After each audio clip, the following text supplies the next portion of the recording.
하나님의 말씀은 사도행전 9장입니다. 사도행전 9장 1절에서 30절 말씀인데요. 이 시간 우리 앞부분 다시 교도하도록 하겠습니다. 9장 1절에서 10절까지 한 절씩 교도하시겠습니다. 9장 1절. 사울이 주의 제자들에 대하여 여전히 위협과 살기가 등등하여 대제장에게 가서 다메섹 여러 회당에 가져갈 공문을 정하니, 이는 만일 그 도를 따르는 사람을 만나면 남녀를 막론하고 결박하여 예루살렘으로 잡아오려 함이라. 사울이 길을 가다가 다메섹에 가까이 이르더니 호련히 하늘로부터 빛이 그를 둘러 비추는지라. 땅에 엎드러져 들음에 소리가 있어 이르되, 사울아 사울아 내가 어찌하여 나를 박해하느냐 하시거늘, 대답하되 주여 누구시니까? 이르시되 나는 네가 박해하는 예수라. 너는 일어나 시내로 들어가라. 내가 행할 것을 내게 이를 자가 있느니라 하시니, 같이 가던 사람들은 소리만 듣고 아무도 보지 못하여 말을 못하고 서 있더라. 사울이 땅에서 일어나 눈은 떴으나 아무것도 보지 못하고 사람의 손에 끌려 다메섹으로 들어가서 사흘 동안 보지 못하고 먹지도 마시지도 아니하니라. 그때 다메섹에 아나니아라 하는 제자가 있더니 주께서 환산 중에 불러 이르시되 아나니아야 하시거늘, 대답하되 주여 내가 여기 있나이다 하니. 아멘. 우리가 이처럼 주님 앞에 나와 예배하고 함께 교제하고 교회를 세워가는 이것이 사실 얼마나 귀한지, 얼마나 소중한지, 은혜로운지는 주님 나라 가보면 압니다. 우리가 정말 주님의 훗날 주님의 나라에 가서 정말 우리들의 이 땅의 삶을 우리가 돌이켜보며 하나님께 영광 돌릴 때, 내가 예수 그리스도를 믿는 것도 하나님의 크신 은혜지만 이처럼 수소은혜 교회에서 함께 신앙생활한 것 또한 하나님의 선한 손길이 있음을 우리들이 깨닫고 정말 하나님께 영광을 돌릴 겁니다. 동시에 아쉬워하겠죠. 내가 이 귀한 이 축복과 은혜를 진작 내가 수소은혜 교회에서 신앙생활할 때 알았으면 얼마나 좋았을까. 내가 육신으로 있을 때 믿음을 갖고 하나님의 은혜 가운데 살았던 정말 그 시절에 하나님의 은혜를 알았으면 얼마나 좋았을까, 얼마나 또한 행복한 삶을 살게 되었을까. 아마 그런 생각 또한 하게 될 겁니다. 하나님이 이처럼 저와 여러분들을 교회 안에 불러주신 것은 다른 것이 아니에요. 모일 때마다 그리스도 몸을 세우고 또한 서로 우리가 상합하고 연락하고 주의 말씀을 나눔으로 각자에게 은혜의 통로가 되도록 하기 위해서 이처럼 교회로 불러주신 줄 믿습니다. 이런 은혜들을 오늘도 성령님을 통해 잘 깨닫기를 원합니다. 오늘 본문 또한 지난주에 우리가 봤던 말씀을 통해서 더욱더 교훈을 얻고자 합니다. 사울이란 청년은 예수 그리스도를 믿는 사람을 옥에 가두는데 열심이었어요. 그에게 정말 위협과 살기가 등등한 가운데 적극적으로 지금 시리아의 수도 다마스커스, 그 다메섹에 있는 그리스도인들을 잡아들이기 위해서 대제장에 가가지고 공문을 받아가지고 다메섹으로 가는 도중입니다. 다메섹에 가까이 이르렀을 때 부활의 주님이 나타나셨어요. 그러자 그가 꼬꾸라지게 되고 우리 주님이 그 꼬꾸라진 사울에게 말씀합니다. 그게 9장 4절이에요. 사울아 사울아 내가 어찌하여 나를 박해하느냐. 박해하느냐. 대답하되 누구시나이까. 이런 정말 예수 그리스도를 핍박했던 이 사울이 한순간에 변해요. 그가 이렇게 변할 수 있었던 것은 다른 게 아니죠. 거부할 수는 없는 은혜가 그에게 임했기 때문에, 불가항력적인 은혜가 사울의 삶을 변화시켰기 때문에 그가 사도로 전도자로 삶을 살았던 것을 보게 됩니다. 뿐만 아니죠. 복음과 함께 고난을 당하더라도 그에게 기쁨이 충만했다 그랬어요. 그 은혜가 그로 하여금 고난 중에서도 기뻐하겠다, 수고 중에서도 기뻐하게 만들었다는 거죠.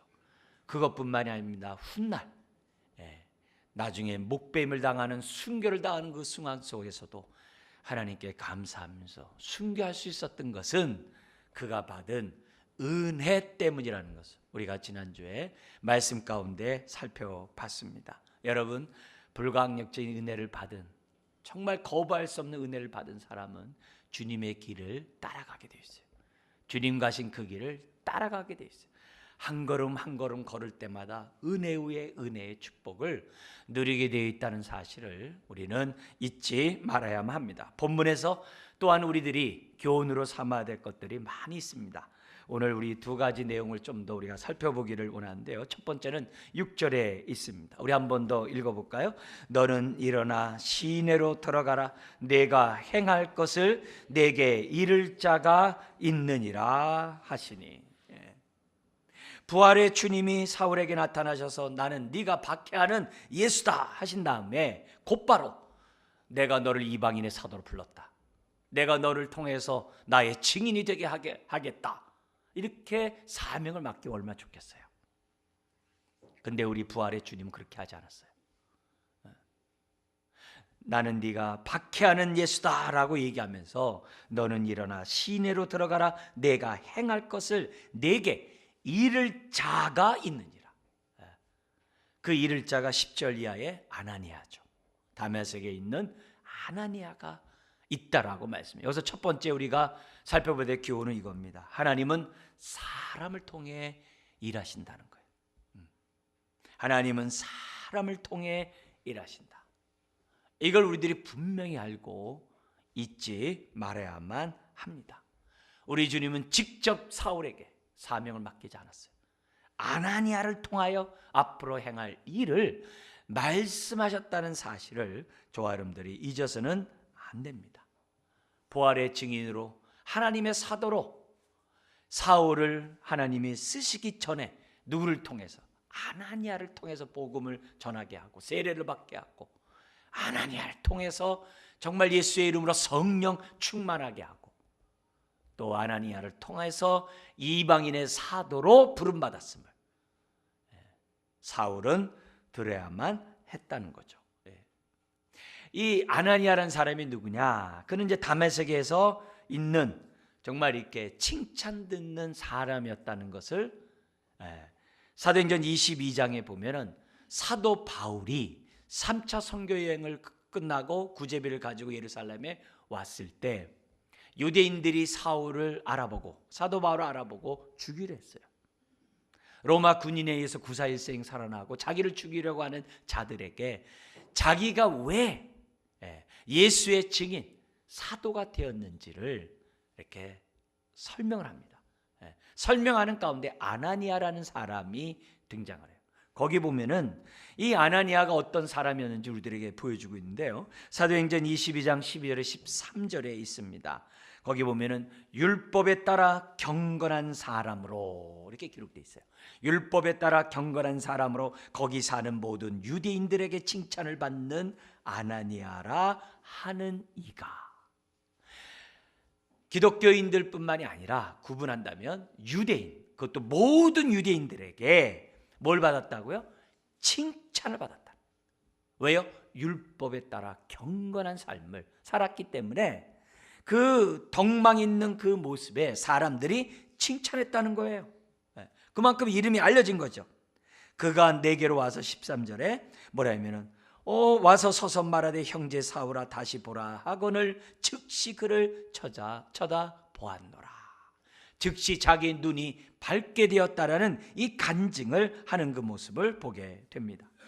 여러분, 이런 속에서 이 아나니아라는 이 인물은 그 당시 다메섹 유대 공동체에서 하나님을 경외할 뿐만 아니라 예수 그리스도를 영접한 정말 칭찬 듣는 사람이었다는 것을 우리들에게 가르쳐주고 있습니다. 하나님은 이 아나니아를 통해서 사울에게 말씀하신 것을 오늘 우리는 이 본문을 통해서 알 수가 있습니다. 여러분, 정말 오늘 저와 여러분들을 구원하신 것도 마찬가지입니다. 어떤 아나니아라는 사람을 통해서 저와 여러분들이 구원을 받았어요. 그리고 어떤 아나니아라는 사람을 통해서 지금까지 왔고 또 몸된 교회까지 온 줄 믿습니다. 여러분, 천사가 우리에게 가장 부러워하는 게 있어요. 뭘까요? 하나님 곁에서 늘 하나님의 영광을 보면서 하나님께 영광 드린 천사가 우리에게 부러워하는 게 있어요. 뭘까요? 그들이 우리에게 부러워하는 것은 다른 거 아니라 정말 전도할 수 있는, 예수님을 증거할 수 있는, 정말 복음을 전할 수 있는 그 직분을 맡은 거에 대해서 천사들이 정말 부러워해요. 여러분, 복음을 전할 때 많은 정말 어려움을 겪을 수 있어요. 부끄러움을 당할 수 있어요. 수치를 겪을 수 있어요. 손해볼 수 있어요. 사람과의 관계가 깨어질 수도 있어요. 아주 난처한 상황에 빠질 수도 있어요. 핍박을 받을 수도 있어요. 그래서 복음 전하는 것을 주저하고 복음 전하는 데 있어서 여러 가지 이렇게 정말 소극적인 그런 모습을 가할 수 있어요. 근데 천사는 복음을 전하는 것을 가장 부러워해요. 우리 하나님은 천사에게도 복음 전하는 것을 맡기지 않았어요. 하나님과 같은 저와 여러분들을 통해서 복음을 전하기를, 하나님의 뜻을 나타내기를 우리 하나님이 택하셨어요. 정하셨어요. 천사가 우리가 복음 전하는 것을 정말 이게 부러워했던 이유는 다른 게 아니에요. 천하보다 귀한 영혼이 복음을 통해서 구원받는다는 사실을 천사가 알기 때문에 그래요. 그리고 천하보다 귀한 영혼이 주께로 돌아오는 것을 하나님이 가장 기뻐한다는 것을 천사가 알기 때문에 그 복음을 전하는 그 일을 정말 부러워하고 있다는 사실을 잊어서는 안 됩니다. 하나님은 오늘도 제2의 아나니아를 택하셔서 사울 같은 사람에게 복음을 전하게 하십니다. 어느 한 사람이 그저 복음 듣고 그저 예수 믿는 게 아니에요. 그 배후에는 하나님의 인도하심이 있다는 사실을 우리는 정말 분명하게 확실히 아셔야만 합니다. 최근에 제가 잘 아는 우리 형제 아들이 이제 결혼을 앞두고 새 마음으로 그리고 새롭게 결혼하고 살기 위해서 마음을 준비하는 가운데 나의 믿음을 새롭게 정립하고 자기 믿음을 돌아보기 위해서 정말 이렇게 저에게 보냈어요. 그래가지고 또 잘 알고 어려서부터 알기 때문에 30년 동안 열심히 교회 다니고 봉사하고 정말 성수주일하고 열심히 하지만 뭔가 정말 자기가 볼 때 정말 뭔가 부족하다고 아마 느꼈겠죠. 그래서 새 마음으로 새로운 믿음을 정립하기 위해서 이제 저를 만나서 이제 한두 번 얘기하는 가운데 복음을 전하게 되죠. 복음을 전하는데 선뜻 그러더라고요. 자기가 그동안 잘못 믿었다고. 그렇게 늘 모태신앙이고 매주 설교 말씀을 들었는데 잘못 자기가 신앙생활했다고 그러는 거예요. 그래서 왜 그러냐 그랬더니 자기는 주님을 영접하지 않았다는 거예요. 오늘 목사님의 얘기를 듣고 보니까 자기는 제대로 믿고 제대로 듣고 제대로 믿지 않았다는 거예요. 믿는다고 하면서도 마음을 이렇게 열지 않고 하나님의 뜻 가운데 자기는 살아오지 않았다라고 얘기를 하더라고요. 그러면서 제가 가르쳐준 그 복음에 따라서 마음 열고 다시금 예수님을 영접하고 오늘 이후로 자기가 새롭게 신앙생활 하겠노라고 이미 수없이 많은 말씀들이 있죠. 근데 그 말씀들이 다 튕겨나간 거죠. 마음을 열고 정말 주님을 나의 주님으로 영접하고 새롭게 새 출발하는 시간을 가졌어요. 그러면서 제가 문득 옛날에 제가 경험했던 그런 일이 떠오르더라고요. 제가 우리 청년들을 데리고 저희 강원도 태백에 우리 의료 선교를 이제 하러 간 적이 있었어요. 그래서 의료 선교도 하고 성경학교도 하고 노방정도도 하고 주변을 청소도 하고 그리고 저녁에 전도 집회가 있으니까 오십시오 하면서 한 주간 수련을 한 적이 있었어요. 근데 전도 집회를 하는데 저녁에 지금 사람들이 꽉 찼는데 꽉 차서 있는데 주변에서 그러는 거예요. 우리 교인과 제가 아는 다른 교회 다니는 분과 또 이렇게 새로 교회 오는 사람 몇 사람 안 됩니다. 옆에서 이렇게 얘기를 해주는 거예요. 근데 저는 전도 집회하기 위해서 집회를 했기 때문에 제가 복음을 전했죠. 복음을 전하고 제가 이제 예수 그리스도를 영접할 사람 손 들어 보시라고 이렇게 얘기했는데 앞에서 이렇게 피아노 치면서 이렇게 예배 인도했던 자매가 손을 번쩍 드는 거예요. 근데 그 사람만 드는 게 아니라 한 3분의 2 정도가 손을 드는 거예요.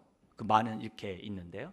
3분의 2가 손을 들길래 제가 말을 잘못했나 해가지고 이 시간 예수 그리스도를 영접할 사람 손 드세요 그랬더니 그 사람들은 여전히 손 들고 있고 다른 사람들이 또 손을 드는 거예요. 그래서 제가 그걸 보면서 이게 뭐지?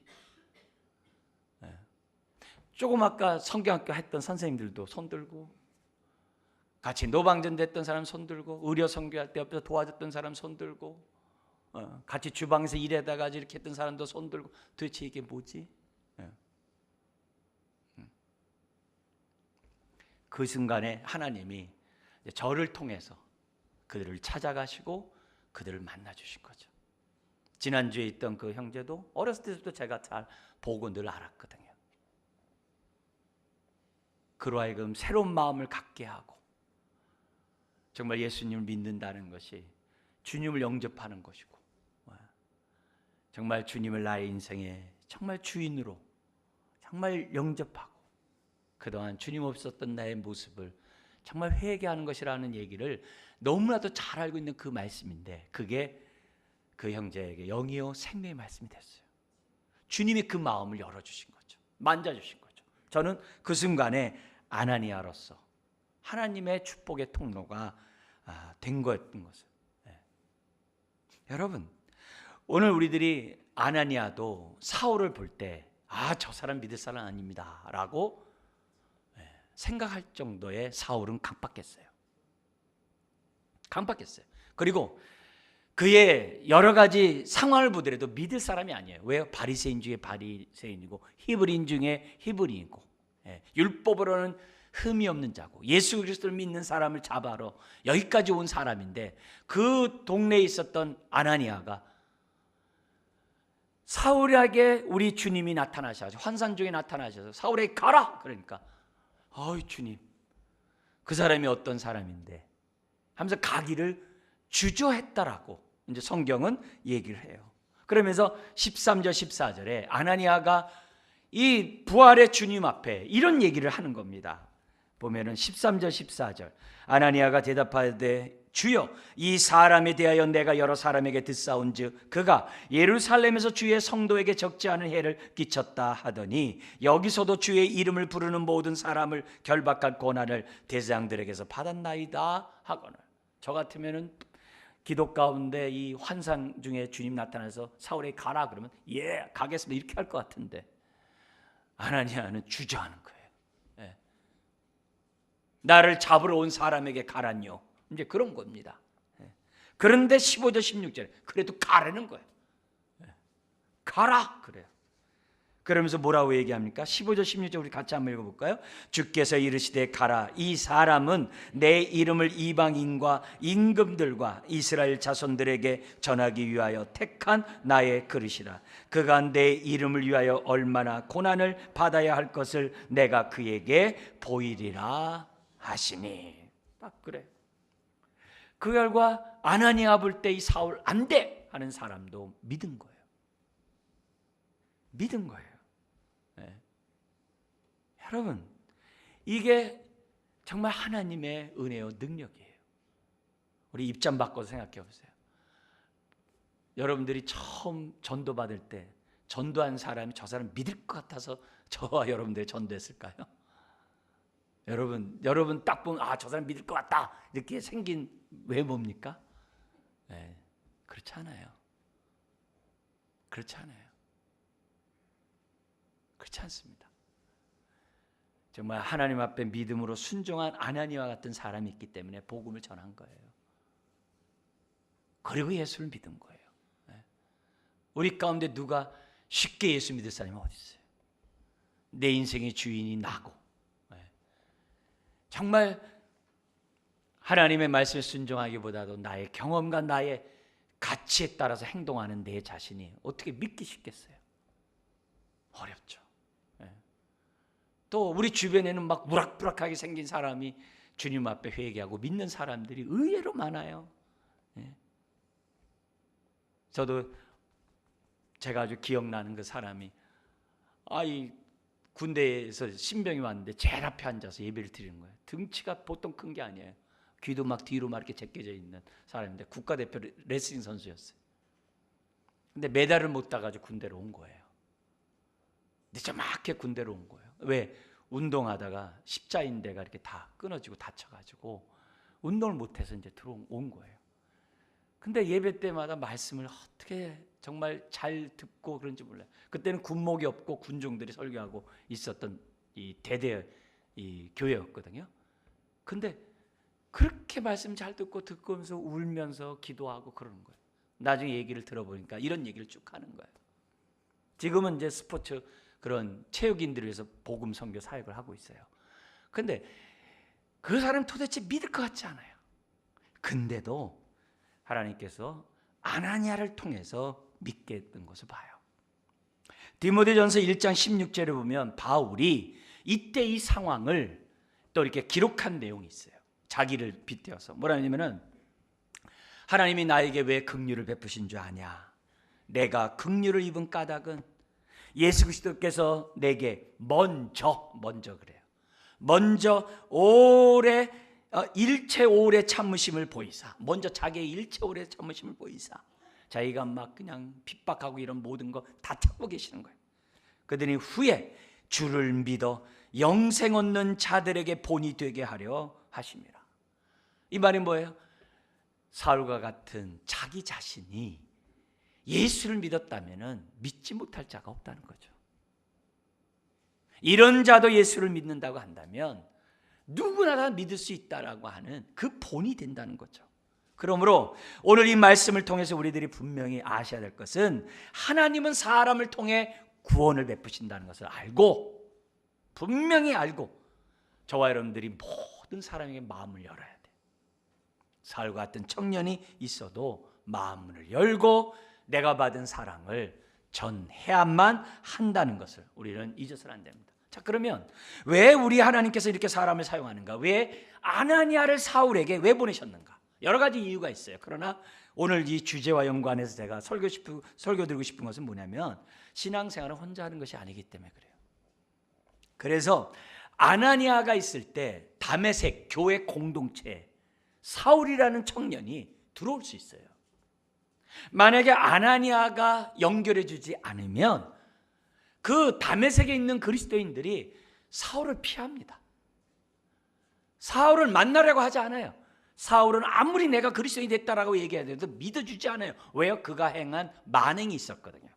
스데반이 돌로 정말 맞아 죽을 때 그 옆에 있었던 사람이고, 지배까지 들어가가지고 감옥에 같이 집어넣었던 사람이고, 지금 다메섹까지 믿는 사람을 잡으러 온 사람이기 때문에 누가 믿겠어요?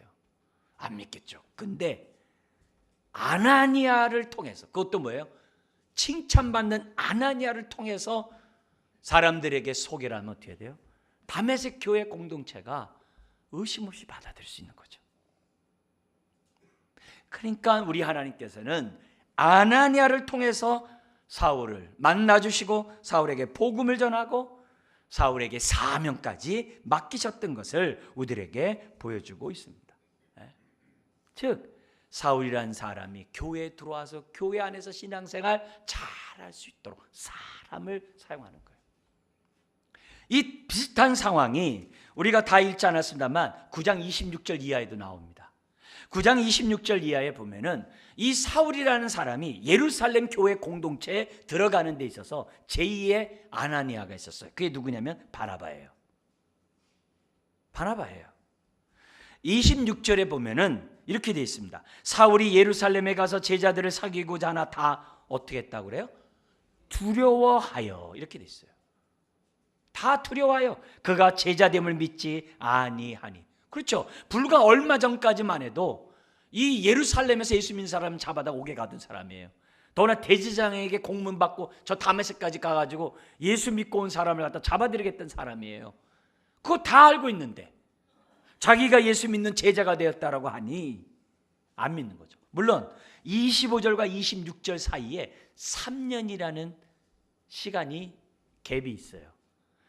그 사이를 메꾸는 갈라디아서 1장에 나와요. 그 3년이란 시간이 뭐냐면 아라비아로 이사야 선지자의 예언에 따라 이방인에게 복음이 전파되는 사명을 감당하려고 아라비아로 전도하러 갔다 온 3년이 비어 있어요. 그래서 3년이 어쨌든 있어도 여러분 3년 전의 일은 금방 다 하는 거죠. 다 하는 거죠. 그런데 27절 우리 같이 한번 읽어볼까요? 바나바가 데리고 사도들에게 가서 그가 길에서 어떻게 주를 보았는지와 주께서 그에게 말씀하신 일과 다메섹에서 그가 어떻게 예수의 이름으로 담대히 말하였는지를 전하니라 해가지고서 28절에 제자들과 함께 교제하는 거예요. 예루살렘 교회 공동체에 사울이 들어오도록 누가 한 거예요? 바나바가 그 일을 감당한 거예요. 하나님이 바나바를 통해서 하나님의 역사를 이루신 거죠. 근데 이 바나바가 세 가지 얘기하잖아요. 길에서 어떻게 주를 보았는지와, 우리 아까 읽었죠. 그죠? 9장 4절, 5절, 6절 읽었죠. 부활의 주님이 나타난 그 사건.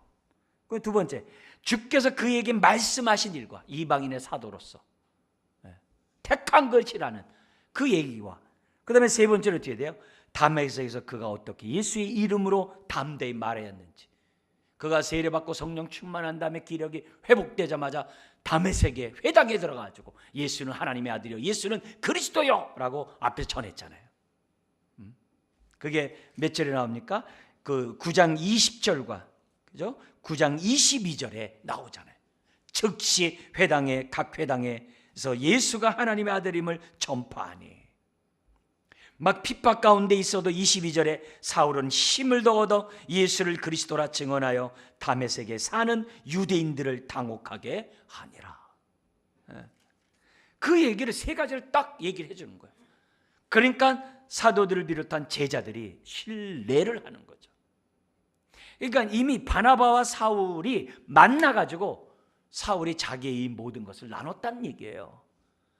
그러니까 바나바가 그 얘기를 가지고 예루살렘 그 공동체 사도 바울을 소개하는 그 모습을 오늘 이 성경을 통해서 우리들에게 보여줍니다. 마찬가지입니다.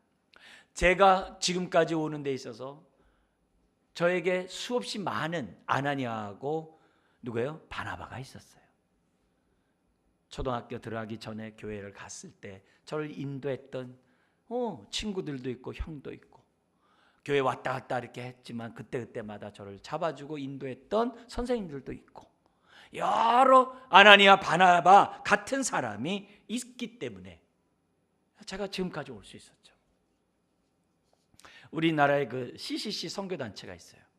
오늘 이 유초동부 이 선교학교 지금 하고 있는데, 지금 거기에 연관해서 잠깐 저기 연결해서 좀 소개하려고 하는데, CCC 그 선교단체를 만든 사람 빌브라이시라는 사람이에요.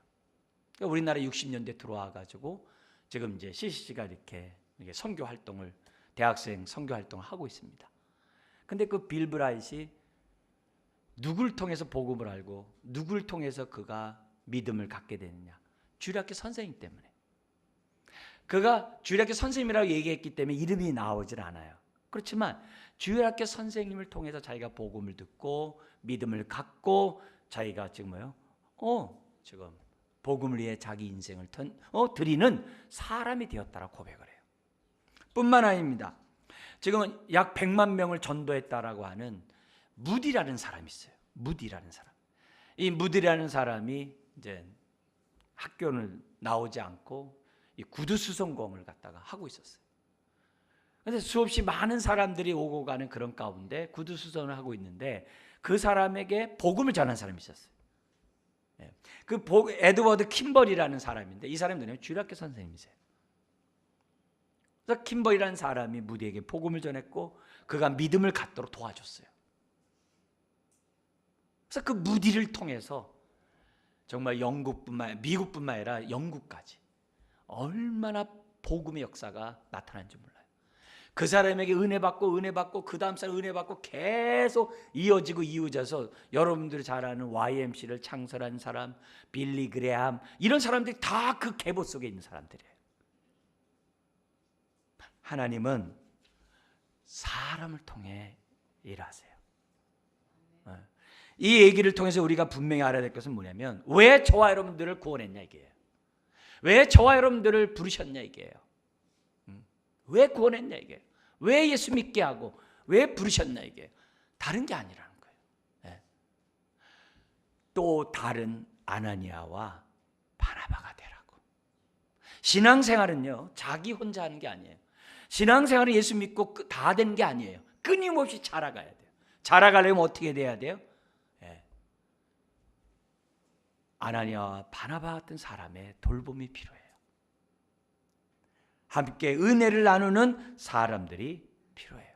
하나님이 저와 여러분들 부르셨을 때에는, 저와 여러분들 구원했을 때에는 단순히 은사와 이렇게 능력만 주신 것이 아니라 또 다른 아나니아와 바나바가 되라고 우리를 구원하셨다는 사실을 잊어서는 안 됩니다. 이걸 우리들이 알면 요한일서 1장의 얘기예요. 옆에 있는 사람들은 다 축복의 통로래요. 하나님의 은혜의 통로래요. 옆에 있는 사람들이 다. 여러분, 우리들의 신앙이 하나님과 나와의 관계 속에서만 신앙이 자라는 게 아니에요. 사람을 통해서 먼저 믿는 사람이나 나중 믿는 사람이나 그가 경험한 하나님의 은혜와 사랑을 우리가 듣고 먹을 때 우리의 믿음은 견고해지는 거예요. 그래서 교회를 세우는 거예요. 그래서 교회 안에 여러분들을, 저와 여러분들을 불러주신 거예요. 오늘 이 본문을 통해서 정말 아나니아를 통해서 일하시는 그 하나님의 손길을 우리가 확실히 깨닫고 나에게 그동안에 아나니아가 됐던 사람에게 감사하고 내가 또 다른 사람에게 아나니아, 바나바 같은 사람이 되어야 될 줄 믿습니다. 두 번째 우리 받아야 될 교훈은 5절에 있습니다. 9장 5절 같이 한번 읽겠습니다. 대답하시되 하되 주여 누구시니까? 이르시되 나는 내가 박해하는 예수라. 지금 사울은 예수 믿는 사람을 박해했지 예수 자체를 박해하지 않았어요. 근데 예수 믿는 사람을 박해하는 것이 예수님이 나를 박해했다라고 말씀해요. 여러분 여기서 사울이 정말 충격을 받아요. 그리고 놀라운 진리를 깨닫게 돼요. 그게 뭐냐면 하나님의 구원은 예수 그리스도의 몸의 한 지체로 부름받은 것이 구원이라는 사실을 깨닫게 돼요. 다시 한번요. 하나님의 구원은 예수 그리스도의 몸의 한 지체로 부름받음이라는 것을, 부름받음이라는 것을 사도 바울이 깨닫게 됩니다. 구원이 뭐라고요? 예수 그리스도의 몸의 한 지체로 부름받은 것이 구원이라는 사실을 깨닫게 돼요. 여러분, 바울이 전한 그 복음에 정말 자기가 받은 이 복음, 은혜로 말미암아 정말 내가 믿음을 갖게 되고 그 믿음을 통해 내가 구원받는 이 가장 기본적인 복음의 내용만이 아니라 그 은혜의 복음만이 아니라 예수 그리스도의 몸의 한 지체로 부름받았다는 이 사실을 바울이 깨닫게 됩니다. 자기는 예수 믿는 사람을 핍박했지 예수를 핍박한 게 아니었어요. 근데 나는 내가 박해하는 예수다. 여러분, 그래서 바울 서신이 있어요. 바울이 쓴 성경책을 바울 서신이라는데 그 바울 서신에 지금 우리가 봤던 이 두 가지 내용을 우리가 제대로 알지 못하면 바울 서신을 통해서 은혜를 못 받아요. 한 가지가 뭐였죠? 지난주에 우리가 봤던 거부할 수 없는 은혜를 우리가 구원받는다는 것. 그 내용이 하나가 있고 또 하나가 뭐냐면 그리스도의 몸의 한 지체로 부름받았다는 이 사실. 이걸 깨닫지 못하면 바울 서신을 통해서 눈이 밝아지질 않아요. 모든 바울 서신은 이 두 가지가 가장 기본적으로 그 핵심으로 깔려 있어요. 그런 가운데 이 내용을 오늘 이 주제와 연관해서 제일 잘 요약해 놓은 게 에베소서하고 골로새서예요. 에베소서, 골로새서가 오늘 이 말씀을 잘 얘기하고 있는데 그 중에 우리 오늘 오후에 우리가 보려고 했던 이 본문을 가지고 좀만 더 설명하려고 해요. 그것은 뭐냐면 에베소 2장 11절에서부터 22절 말씀이에요. 그 에베소 2장 11절에서 22절에 있는 그 말씀을 중에서 우리가 11절에서부터 다 있는 게 아니라 거기 보면은 에베소 2장이 뭐냐? 1절부터 10절까지는 하나님과 막혔던 우리가 예수 그리스도의 보혈의 피로 말미암아 하나가 되었다. 그거예요. 11절부터 22절까지는 하나님과 우리만 하나가 된 것이 아니라 믿는 저와 여러분들이 하나가 되었다. 그게 11절부터 22절이에요. 그렇게 돼 있어요. 그 중에 그 후반부 내용 중에 몇 구절을 잠깐 소개할게요. 핵심 내용만 좀 읽어드릴게요. 15절에 보면은 이런 말씀이 있어요. 15절에 유대인과 이방인들이 예수 그리스도 안에서 한 세 사람이 되었다는 구절이 있어요. 단지 예수 그리스도를 믿고 그냥 내가 죄 사함 받고 하나님의 자녀가 됐다, 이게 구원이 아니라 그리스도 몸의 한 지체로 부름받았다는 사실을 설명하면서 뭐라고 했냐? 예수 그리스도 안에서 유대인과 이방인이 뭐가 됐다고 그래요? 한 세 사람이 되었다는 거예요. 옛사람이 끝나고 정말 한 세 사람이 되었다는 것이 지금 바울의 15절 얘기예요. 우리는 하경과 지연에 연연하고 얽매여 있어요. 그건 옛 것이에요. 하경과 지연에 얽매이는 것은 믿음이 아니에요. 신앙생활이 아니에요. 우리는 그리스도 안에서 한 세 사람이라는 사실을 저와 여러분들이 잊어서는 안 됩니다. 하경과 지연에 얽매여서 교회 생활하면 절대 믿음 크지 못합니다. 교회가 세워질 수가 없습니다. 성령이 역사할 수가 없어요. 우리는 그리스도 안에서 하나라는 거예요. 한 세 사람이라는 사실을 잊어서는 안 돼요. 자꾸 옛사람에 의해서 움직이면 안 됩니다. 그러면서 19절에 이런 얘기합니다. 우리가 한 세 사람이 될 뿐만이 아니라 세 사람으로서 뭐가 됐느냐? 우리 교회가 하나님의 권속이 되었다 그래요. 권속은 가정이 됐다는 거예요. 하나 되었다고 해서 그냥 우리는 동일한 믿음을 갖고 있어, 이 정도가 아니라 성령의 교통함 속에서 우리가 한 가족을 이루게 됐다는 사실을 강조하고 있어요. 그게 교회예요. 그게 교회예요. 이걸 우리가 알지 못하면 교회 생활을 제대로 못해요. 즉 성령의 인도를 제대로 못 받아요. 신앙이 자라갈 수가 없어요. 우리는 한 가족이 되었다는 거예요. 혈육에 속한 가족이 아니라 보혈의 피로 하나님의 자녀가 된 한 가족이 되었다는 거예요. 혈육은 일세인 거 아니겠어요? 그 다음에 21절에 이런 얘기합니다. 뭐라 얘기하면 그 안에서, 예수 그리스도 안에서 건물마다 서로 연결하여 주 안에서 성전이 되어가고 그랬어요. 저와 여러분들이 다 뭐예요? 그리스도 안에서 성전으로 지금 뭐예요? 지어져 가고 있다는 거예요. 교회가 뭐라고요? 한 세 사람이 모인 한 가족일 뿐만 아니라 교회라는 거예요. 교회라는 거예요. 지금 성전이 바로 교회라는 것을 지금 뭐예요? 우리들에게 보여줘요. 근데 그게 지어져 가고 있어요. 어떻게 해요? 전도함으로. 또 우리가 뭐예요? 모일 때 서로 사랑함으로 교회가 지어져 간다는 거예요. 그래서 마지막 22절에 이런 얘기합니다. 같이 한번 우리 읽겠습니다. 너희도 성령 안에서 하나님이 거하실 처소가 되기 위하여 그리스도 예수 안에서 함께 지어져 가느니라. 하나님이 거하실 처소래요, 우리가. 그런데 이 처소가 뭐예요? 지어져가. 언제까지요? 재림 때까지. 교회가 지금 지어져가요. 뭘 중심으로 해요? 산돌이시면서 교회의 머리이신 예수 그리스도를 중심으로 교회가 지금 지어져 가고 있다라고 에베소를 통해서 우리들에게 말씀하고 있어요. 여러분, 하나님의 구원에는 예수 그리스도의 몸의 한 지체로 부름받았다는 사실이 정말 포함되어 있다는 사실을 잊어서는 안 돼요. 네. 여러분, 우리가 구원을 정의할 때 죄사함 받고 의롭다함 받고 하나님의 자녀가 되는 걸 구원이라고 그래요.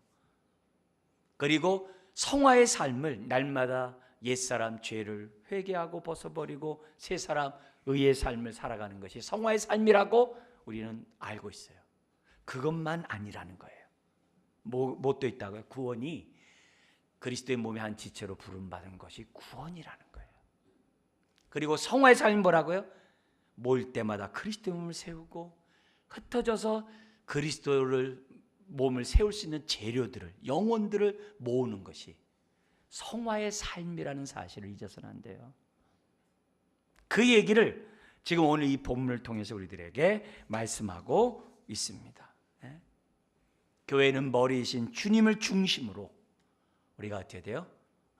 교회가 세워져야 돼. 머리이신 주님의 말씀에 따라 순종해야 돼요. 그러나 동시에 저와 여러분들이 서로 하나가 돼요. 서로 말씀의 은혜를 나눔으로 하나됨을 이루어 간다는 사실을 잊어서는 안 됩니다. 여러분, 내가 얼마나 성경을 알고 있는지, 이 진리를 알고 있는지 이 귀절 보면요 점검할 수 있어요. 에베소 3장 6절에 보면은 이런 얘기예요. 바울이 지금 2장 넘어서 이제 3장 6절 넘어온 겁니다. 우리 같이 한번 읽어볼까요? 이는 이방인들이 복음으로 말미암아 그리스도 예수 안에서 함께 상속자가 되고 함께 지체가 되고 함께 약속에 참여하는 자가 됨이라. 여러분, 우리가 예수 그리스도를 믿고 여기 이방인들이 복음으로 말미암아, 유대인과 이방인들이 복음으로 말미암아 그리스도 예수 안에서 어떻게 해요? 함께 상속자가 되고 함께 지체가 되고 함께 약속에 참여하는 자가 됐다, 이렇게 있거든요. 여러분, 이걸 나에게 한번 적용해 보세요. 옆에 함께 예배하고 지금 교회 안에서 모여서 신앙생활하는 여러분들이, 우리 옆에 있는 사람들이 나와 함께 상속자가 된 것을 얼마나 알고 있냐 이게. 내가 함께 지체가 되고 그랬는데 이걸 얼마나 내가 알고 있냐 이게. 함께 약속에 참여하는 자가 됐다라고 얘기하는데 얼마나 뼈저리게 느끼고 있냐 이게. 여러분, 이거 모르면 내가 구원을 이루어가는 내 삶이 지금 어때요? 개인적으로만, 즉 하나님과 나와의 관계에서만 신앙생활을 하고 있다는 거예요. 이거는 하나님의 부르심에 합당한 삶이 아니에요. 이거는 성령의 교통함이 있는 삶이 아니에요. 성령에 따라서 신앙생활하고 있는 것이 아니에요. 함께 상속자가 되고 함께 지체가 되고 함께 약속에 참여한 자가 됐다는 사실을 절실하게 깨닫는 자가 복음을 아는 자예요. 이걸 잊어서는 안 돼요. 에베소서가 아까 그렇다 그랬잖아요. 4장 1절부터 6절까지가 하나됨을 힘써 지키라는 거예요. 그러면서 4장 1절 이하에 이런 얘기를 해요. 왜 우리가 서로 겸손함으로, 온유함으로, 서로 참고, 서로 용납하고, 왜 평안에 매는 줄로 하나됨을 힘써 해야 되느냐? 그 답이 딱 났어요. 이미 한 몸이 되었기에, 이미 한 가족이 되었기에, 이미 한 성전이 되었기에. 딱 얘기하고 있어요. 여러분, 오늘 우리들이 신앙생활이 정말 하나님의 축복의 통로가 우리가 되려면 잘 알고 잘 믿어야 돼요. 그리고 그 말씀에 따라 우리들이 순종해야만 합니다. 신앙은 혼자 하는 게 아니에요. 함께 하라고 이처럼 교회 안에 불러주신 거예요.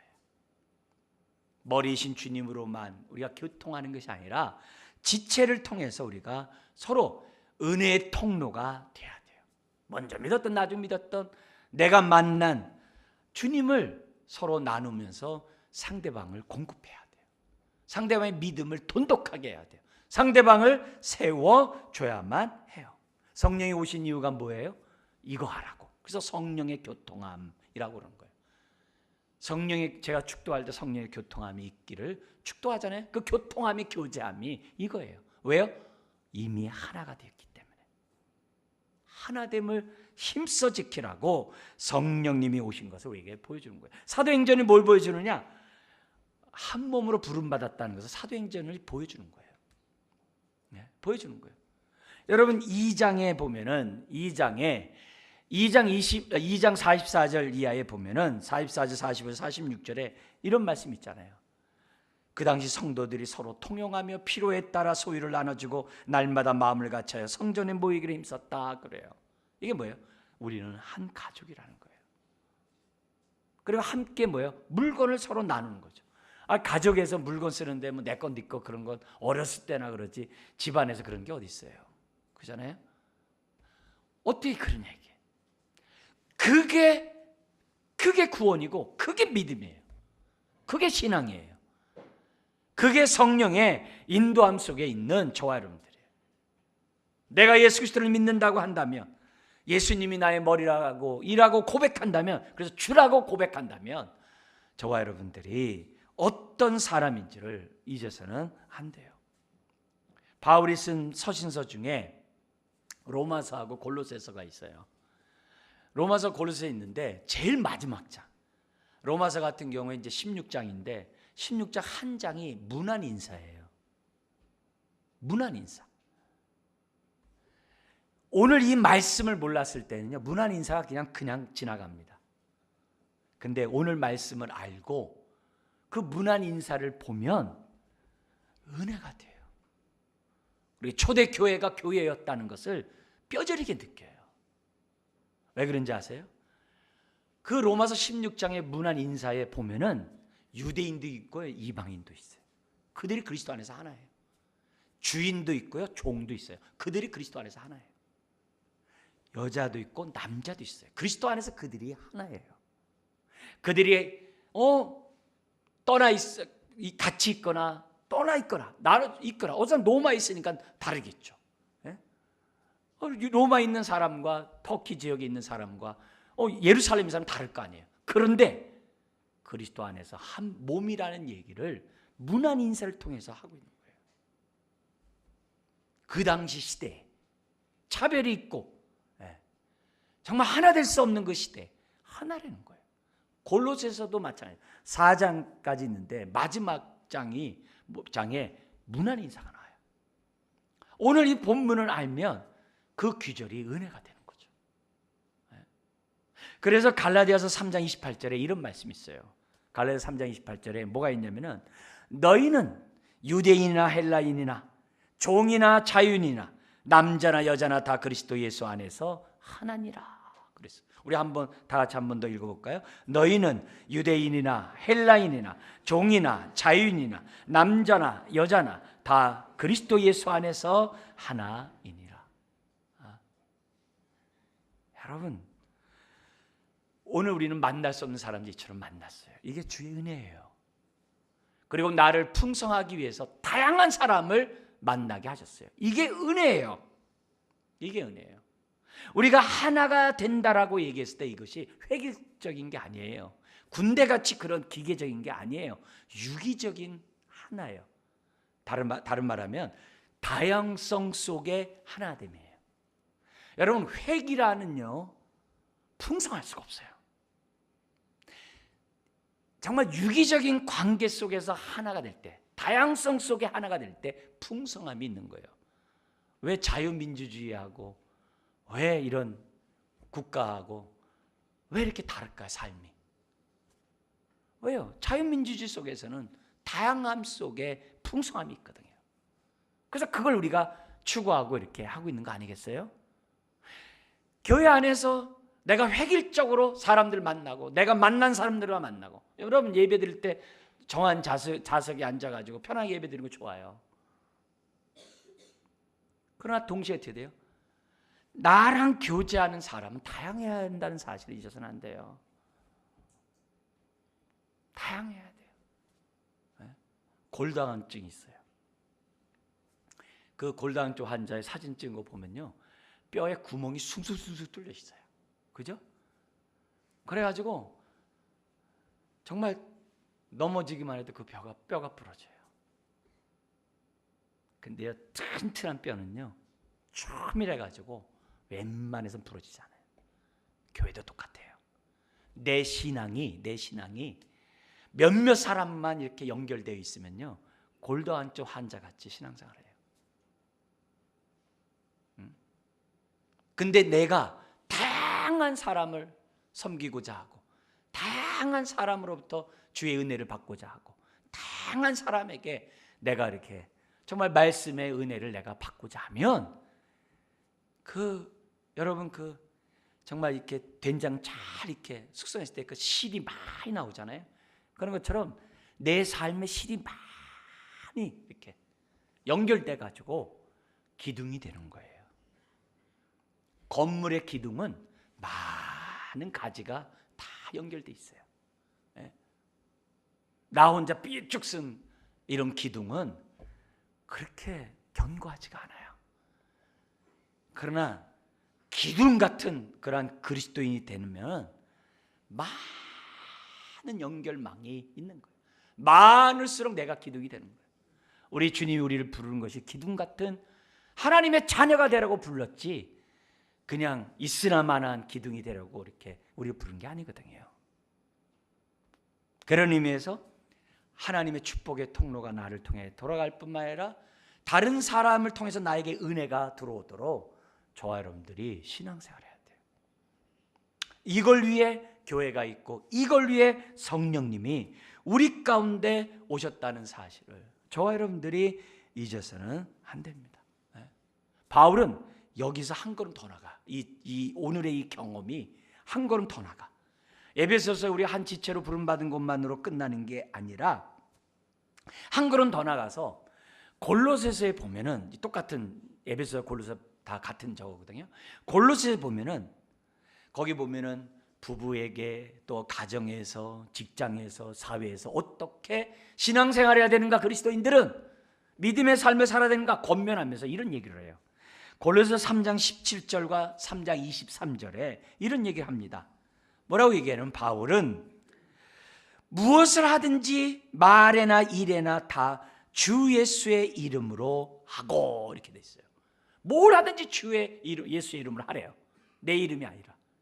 그러니까 주님이 공급하시는 그 은혜와 능력으로 하라는 거죠. 그러면서 그를 힘입어 하나님 아버지께 감사하라 이렇게 얘기한 다음에 3장 23절에 이렇게 얘기합니다. 우리 같이 한번 3장 23절 읽겠습니다. 무슨 일을 하든지 마음을 다하여 주께 다하고 사람에게 하듯 하지 말라.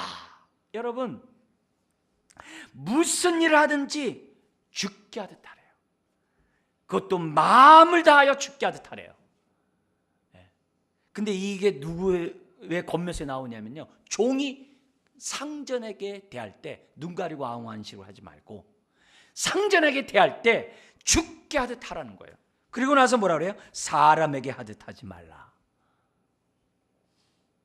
여러분 직장생활에서 그렇게 하라는 거예요. 사람에게 하듯 하지 말고 주께 하듯 하라는 거예요. 왜요? 이 세상 모든 것이 주님의 통치 속에 있고 저와 여러분들은 아나니와 바나바로서 다른 사람에게 생명을 공급해야 될 사람이거든요. 사람에게 대한다는 얘기는 너 구원받지 말라는 거예요. 죽게 하듯 하라는 얘기는 당신을 내가 구원하기를 원한다는 그런 마음이에요. 그래서 무엇을 하든지 우리 직장생활 할 때 그러잖아요. 뭐 그냥 일하고 끝나는 거니까 아무 상관없이 그냥 하고 끝나잖아요. 내가 머리신 주님의 통치를 받고 있는 게 맞냐 이게요. 그건 아니라는 거예요. 뭘 하든지 예수의 이름으로 하고 나 예수 믿어요 이렇게 하는 게 아니잖아요. 나를 통해서 예수의 생명이 나타나도록 해야죠. 근데 이게 우리 예수님이 결론을 딱 내리세요. 마지막 백보자 심판 때 우리 예수님의 판단 기준이 이거예요. 거기 보면 양과 염소를 나눕니다. 천국과 지옥 갈 자를 나눕니다. 그들의 믿음이 참된 믿음인지 거짓된 믿음인지 지금 뭐예요? 딱 행위를 통해서 열매를 통해 심판을 나눕니다. 그게 보면은 마태복음 25장 40절과 45절에 있습니다. 우편에 있는 그 구원받는 그 영혼을 향해서 우리 주님이 이런 얘기를 하셨어요. 25장 40절입니다. 임금이 대답하여 이르시되 내가 진실로 너에게 이르노니 너희가 여기 그 다음 구절 읽어볼까요? 내 형제 중에 지극히 작은 자 하나에게 한 것이 곧 내게 한 것이니라 하시고 그 우편의 사람이 그랬거든요. 네가 나에게 내가 목마를 때 물 줬다는 거야. 주님 저 주님에게 물 준 적 없는데요. 이 소자에게 물 준 것이 곧 나에게 준 거다. 그렇게 얘기해요. 반대로 좌편에 있는 지옥에 가는 그 자에게 우리 주님이 이렇게 얘기합니다. 25장 45절에 있어요. 이에 임금이 대답하여 이르시되 내가 진실로 너에게 이르노니 그 다음 구절로 읽어볼까요? 이 지극히 작은 자 하나에게 하지 아니한 것이 곧 내게 하지 아니한 것이니라 하시니라. 주님이 달라 했으면 저 줬을 거예요. 아니다. 이 소자에게 안 준 것은 곧 나에게 주지 않았다. 지금 무슨 말이에요? 긍휼함이 없는 자는 긍휼 없는 심판을 당한다는 거예요. 우리에게 긍휼을 베푸신 것은 긍휼을 나타내라는 거예요. 그 얘기예요. 차별하고 구별하고 줄 사람만 긍휼을 베 그러지 말라는 거예요. 아나니아 입장에서 사울 같은 사람에게도 긍휼을 베풀라는 거예요. 물이 흐르듯 긍휼이 흐르도록 하라는 거예요. 긍휼 없는 자는 긍휼 없는 심판을 받습니다. 그리스도의 통치 아래 있는 사람은, 인도하에 있는 사람은, 성령의 교통함 속에 있는 사람은 저나 여러분 모두가 긍휼을 베푸게 돼 있어요. 말씀 우리 마무리하도록 하겠습니다.